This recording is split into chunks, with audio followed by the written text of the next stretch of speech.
So welcome back from the quick break. You're still live on the morning focus, still the national policy focus.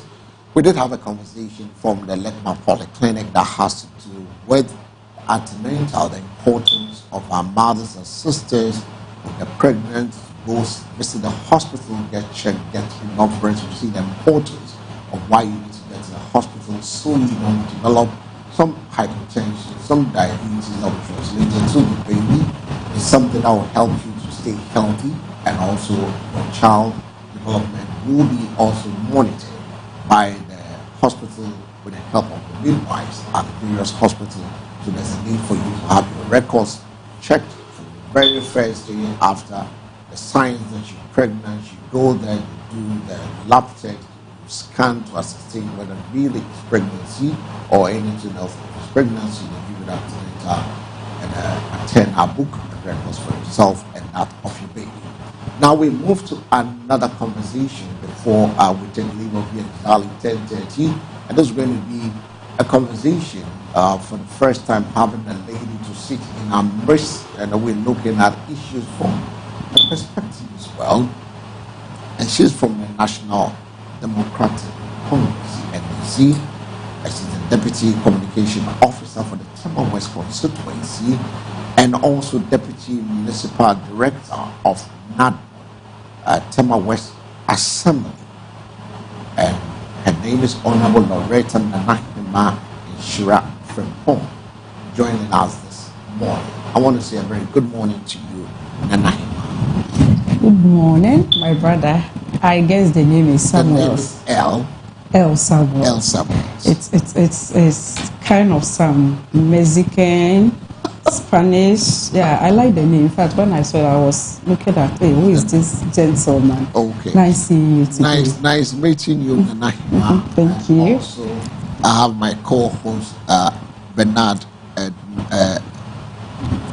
Agbemo Eduji. Yeah. Also with us this morning. So it's a full pack home that we're going to have this conversation with you, and it's refreshing to have you sit in us and also to tell us. I know definitely we're going to look at the party, the NDC, what your General Secretary has thrown in there, that those of you who have a political ambition of holding a party position, you have 6 months to resign your position. What do you make of that as well? I know a lot of things has come up. And then we're looking at the renaming of the Kotoka International Airport. Now, as we speak, is no more Kotoka International Airport. Officially, is the Accra International Airport. Sure.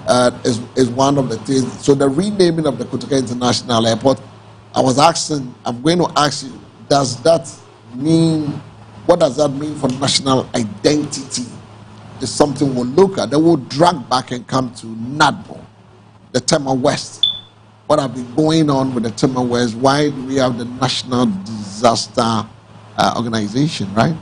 Sure. Responsive management organization. Disaster management. Yes, but I keep asking myself, why didn't we have a National Preventive Management Organization, or rather disaster management? Well, maybe that's what I'm thinking of.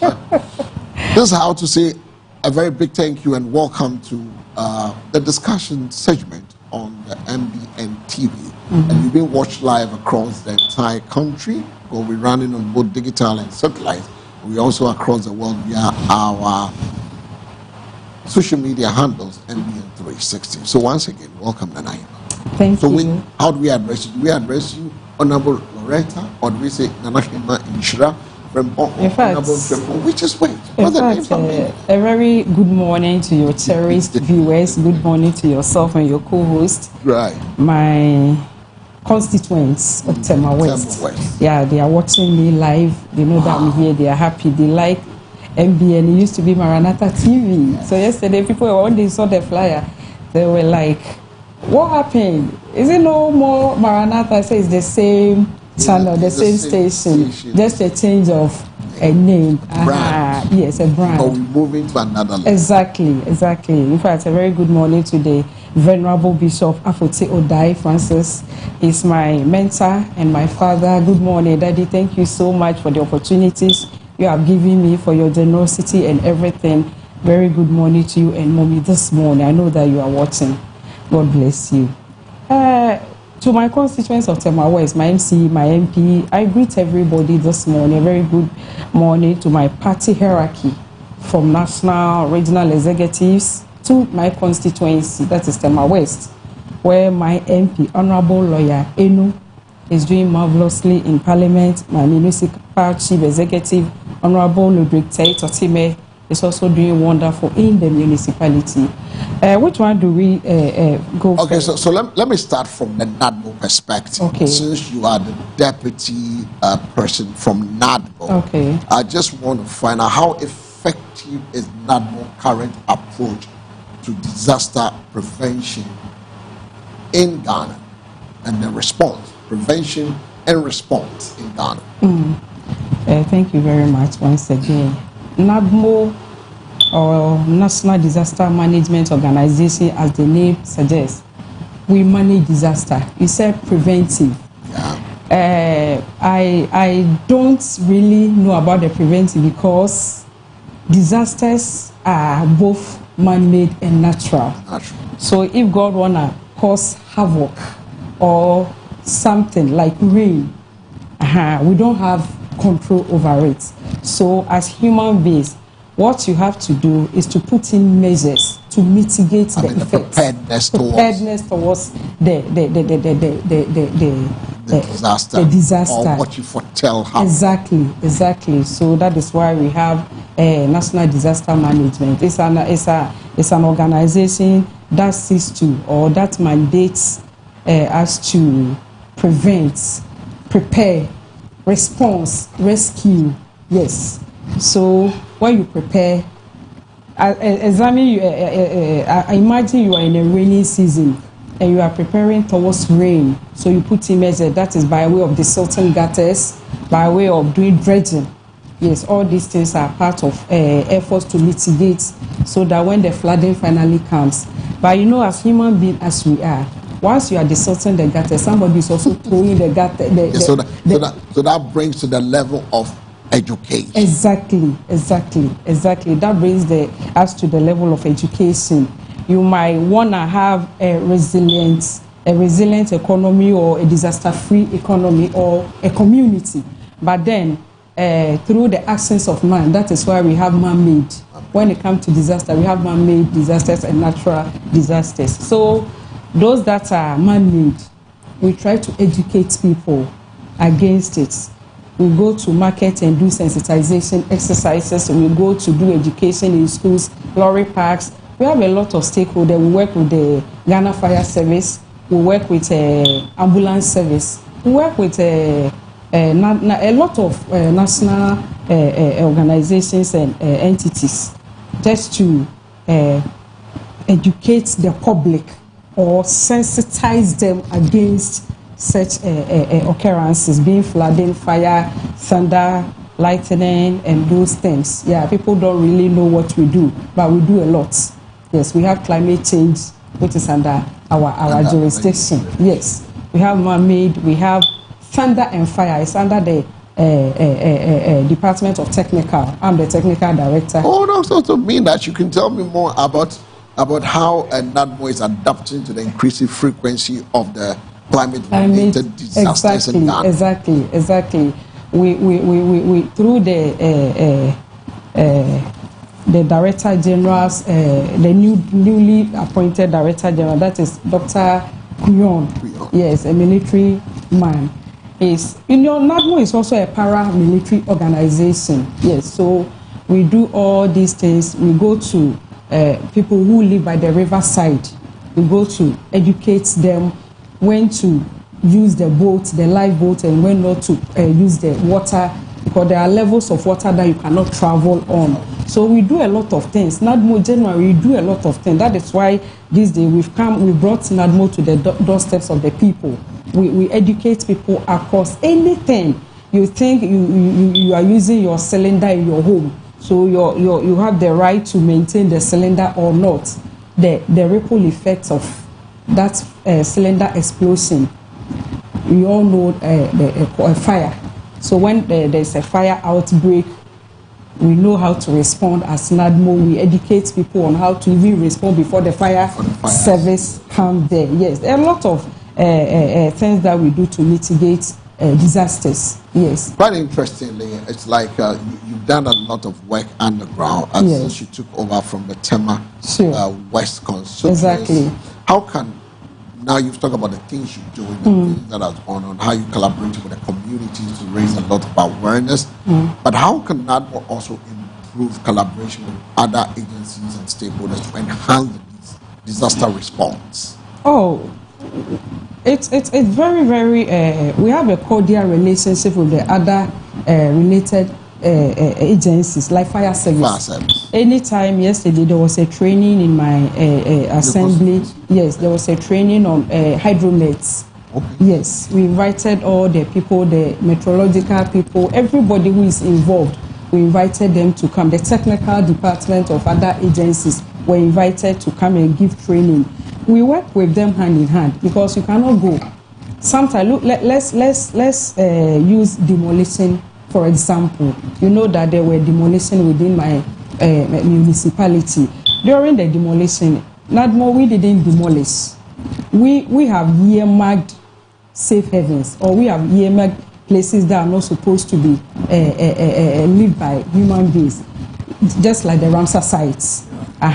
We have a vast land, but the land is an ecological settlement for natural, like birds and other fishes and other living things. So human beings have encroached to the Ramsar inside. It was such a pathetic scene to see aquatic life fighting for space with human beings. Oh yes, the cameras captured dead fishes in the lagoon, outside the lagoon. Everywhere, human beings are fighting the aquatic life just to build for selfish and parochial interest. People sell out lands that are not supposed to be. So during this exercise, there were police, there were military, there were fire service, there were national ambulance service, all these stakeholders, because it's a collaborative approach, yes, to fight disaster. So we demolished houses, not that we intentionally wanted to cause people pain, but then I think some few people's life or their quest and zeal for owning houses shouldn't affect the larger community or the majority of the people. You know, when there's flood, you know how people become so vulnerable when people have to beg for their daily bread. Not more as an organization, we come to your aid, but we would like to engage you to prevent flooding. How do you prevent flooding? By building on waterways. If you build on waterways, there's a likelihood, because you cannot fight water. Water is a spirit, water is strong. So by building it means that the water can no more pass through its original space. It will have to meander to other places, and that will cause a flooding. So please, we are telling the people, especially people living along the Ramsar. When we say Ramsar in Tema West, it comes from Klagon through Lasibi to the Sakumono, the village, and going into the main Tema. Exactly. Community 12 and 11 and 10 and 9 and other places. All those areas live on the Ramsar side. Yes. You will see the bushes. Exactly. Thank you. It means that you know more about the Ramsar. So when you see those and then somebody is selling those lands, when you tell the person it's a no-go area. I have to hold my heart for some people's resources, people who have committed resources into building, when they have to be pulled down. It's not a pleasant thing to watch. Prevent the larger exactly. From that yes, thing. Exactly. Some people it has to go. So what you are saying is that in Tema West, NADMO is visible. Everybody sees us. My municipal director is a very hard-working man. He has his 3 deputies who are supporting him, with the military men on board. Everybody, the municipal chief executive is also committed in fighting disaster in Tema West. You know, Tema West is, most part of Tema West is a waterlogged area. Exactly. So coming from the Waterman crossing the motorway, coming to Ejekwedo and all that. So we're telling our people that though it's good to own a house, but make sure, due diligence, come to the municipal assembly, come and verify. We have the West Department, we have the Engineers and Planning Department. Come there and verify. Please, I'm going to buy this land. Is it okay? Because it's very, very, very, very heartbreaking to see people who have gone inside the dam or the lagoon itself to build. It's very, very, very sad. Now, that brings me to this conversation. For those of you listening to us, we'll be digressing a bit, and we're looking at NADMO as an entity, but that's where she works as a deputy director there. So that's why we're asking this question. We'll shift a bit. We'll go to look at the renaming from 1969 when the renaming was done. Now it has drifted back to its original name. We'll look at it. What is it? Does it change the identity of the Ghanaian people? Then we'll look at the reorganization of the NDC as a party. And they've won power. They are in government now. What is the next step? What are they doing with the reorganization? Are people's tongue becoming too harsh and hard? Whatever it is. But my question has to do with now, after the hits section, where people are not supposed to be careful with naked flames in order not to cause burning in our marketplaces and stuff, or even their homes. What strategies can NADMO implement to improve support for communities who are recovering from the disaster? Should it happen? How do you help them? In fact, recovering from a disaster isn't as easy as we say it. Imagine having built your life over the years, then one day you wake up to a harsh reality that everything you've worked for has gone down into flames. It's very sad. That is when the humanitarian aspect of NADMO comes in. We locate you because maybe you've been rescued already, so we look for you, we put you in a safe haven. We are not renting. NADMO does not rent rooms for victims of fire or flood, but we look for places within the community where you can survive for a few days or weeks. So some of the safe havens are churches. If you have a story building around your vicinity, you go there to, or any humanitarian organization that can also support in terms of bedding and breakfast, or bedding and food. So NADMO, we also do our best by providing mattresses. We provide a blanket. We give you mosquito net. We give you mosquito coils and sprays. Then we give you food. That is in a form of relief items, something to relieve you at that exactly for that short period. It's a temporary thing. It's so not. At least you can find your way. Exactly. So when you are giving that thing to survive, then also we take you through counseling sessions. We have a department at NADMO. Now there's also a gender being considered, the gender desk, yes, at NADMO, so that issues of gender. I remember last year there was a fire outbreak at Tema Industrial Area. I was there. More than 2,500 people have become homeless just within a matter of 24 hours. It was so devastating. Excuse my language, girls who have had their menstrual have not bathed for 24 hours. So we have to quickly go to the industrial area, Polytank, yes, to look for water and a storage to come and fix for them. We have to go and buy sanitary pads, food. It was such it was an eyesore to see more than 2,000 people with babies, with children, with men and women who have not taken their bath because everything has burned to zero.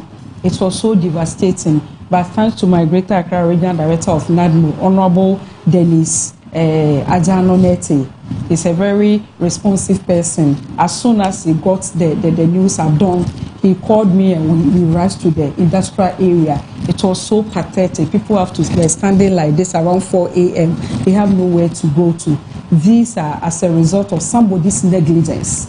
We heard that somebody was preparing sit-up, she fell asleep, went and sleep, and the thing was left on the, so the gas exploded, and it affected 150 or more structures. and you know how those structures, illegal structures, you can find a small structure, a temporary one with more than 10 people inside. It's crazy, but that is how we've come to. That also brings us to housing deficits. Exactly. It's also a very important issue that we need to look at.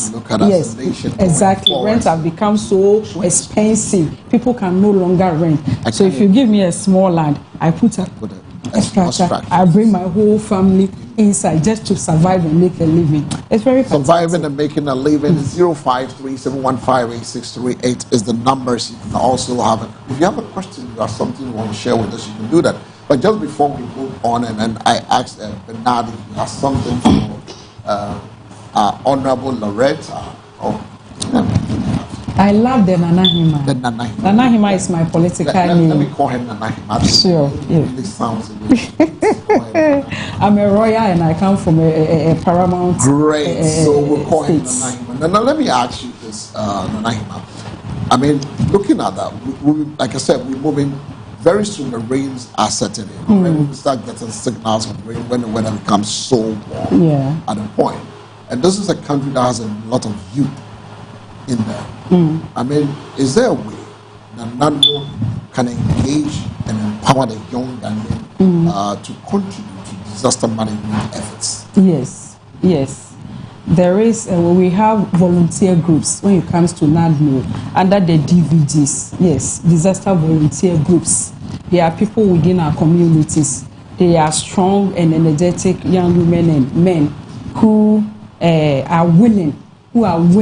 Yes, the underlying word is willing. You don't want to force anybody to do what he or she might not like to do. You are in your community, so if you are willing to contribute to the development of your community, so there's a whole department, that's DVGs, under NADMO, that we also organize people, we give them training on how to respond to emergencies and disasters, even before NADMO is alerted or called upon to come. So we have that. Every community, with the help of the assembly members and the opinion leaders, the mosques, the imams, the churches, we all collaborate. When you come under the disaster committee, we have all those people. The MC himself is the chairman of the municipal